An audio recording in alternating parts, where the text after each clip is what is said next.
Did you know one car helped shift America from muscle to class in 1960? Ford released the Thunderbird's third generation, sleek, low, and wide. But here's the shocker. They added a back seat. Purists were furious. They said it was no longer a true sports car.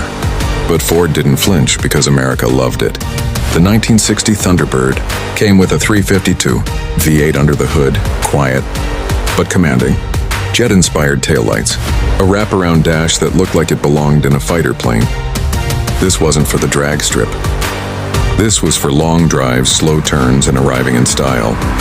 The critics called it soft, but history, it called it iconic. The 1960 Thunderbird didn't scream to be heard.